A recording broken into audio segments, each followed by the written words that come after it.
তো so guys, আমি তোমাদের জন্য নিয়ে চলে এলাম আবার ছোট্ট পার একটা মিনি ব্লগ। এই দেখতে পাচ্ছ আমার গাড়িটা দাঁড় করানো আছে। আমি গাড়ির চাবি হাতে করে আমার গাড়ির কাছে চলে এলাম। কেন?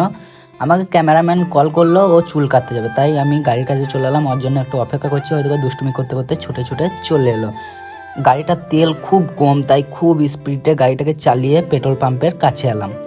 অন ক্যামেরাতে যে এরকম মুসিবতে পড়বো কোনোদিন ভাবি নাই। পেট্রোল পাম্পে এসে বলছে পেট্রোল পাম্পে তেল শেষ, 2 ঘন্টা পর গাড়ি আসবে। কোনো কথা হলো এটা? সমস্যার ওপরে সমস্যা, তাও আবার ওপেন ক্যামেরায়, ভাবা যায়? বেশ, ভাবলাম যে কী আর করা যায়, তাহলে গাড়িটাকে পেট্রোল পাম্পে পার্কিং করে দিই, দিয়ে ক্যামেরাম্যানকে চুলটা কাটিয়ে নিয়ে আসি। তাই গাড়িটাকে পেট্রোল পাম্পে পার্কিং করে দিলাম।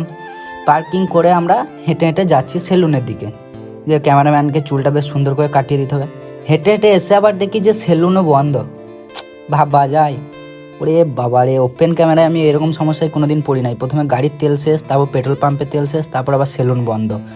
দিয়ে পাশে একটা মানে বন্ধু বা দাদা যাই কিছু বলবে, তার একটা সুন্দর দোকান আছে, তার সঙ্গে একটা ভালো সম্পর্ক আছে আমার। তাই বললাম একবার সেলুন আইলাকে কল করে বলো যে সেলুন কখন খুলবে জিজ্ঞেস করো। তাই ও কল করলো, কল করে আমাদেরকে একদম ডাইরেক্ট বলে দিল যে এই বেলায় আর হবে না। তাই আমি আর ক্যামেরাম্যান মন খারাপ করে বাড়ি চললাম। চলো টাটা।